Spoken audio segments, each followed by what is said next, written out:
Maud Sisley Boyd a été la première femme missionnaire envoyée par le Conseil des missions étrangères de l'Église adventiste du 7e jour. Maud Sisley est née en 1851 dans le Kent, en Angleterre. Après la mort de son père, sa famille se rend aux États-Unis où elle découvre le message adventiste.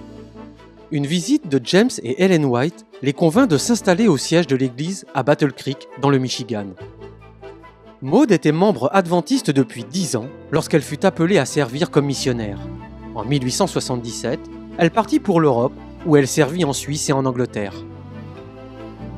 Après plusieurs années passées en Europe, Maud rentre aux États-Unis à temps pour assister à la 2e session annuelle générale de l'école du sabbat, qui se tient à Battle Creek, dans le Michigan.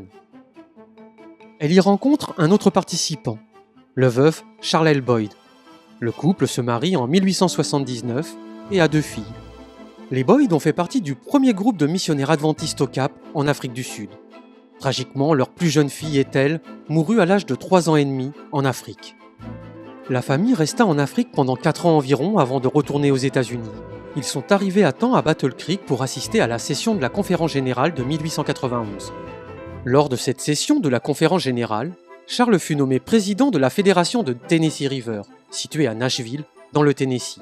Les Boyd étaient les premiers appelés dans l'œuvre adventiste dans le sud des États-Unis et se sont efforcés de briser les barrières raciales en réponse à l'appel d'Ellen White. Ils ont créé une église qui permettait aux membres blancs et noirs de se réunir ensemble pour le culte d'adoration au Seigneur. En 1898, Maud et Charles se trouvaient à Asheville, en Caroline du Nord, là où il mourut. Après sa mort, Ellen White invita Maud et sa famille à se rendre en Australie pour aider l'école Avondale, nouvellement créée. Maud était très respectée en tant qu'enseignante. Elle y passa 9 ans. Lorsque sa fille tomba malade, Maud retourna dans le Massachusetts pour être plus proche d'elle, tout en continuant à travailler sur la Bible.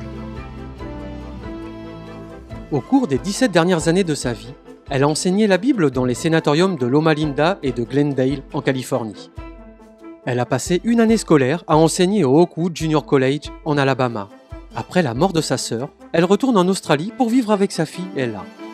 Elle y meurt en 1937 et est enterrée aux côtés de sa mère dans le cimetière adventiste d'Avondale à Coorambong, en Nouvelle-Galles du Sud.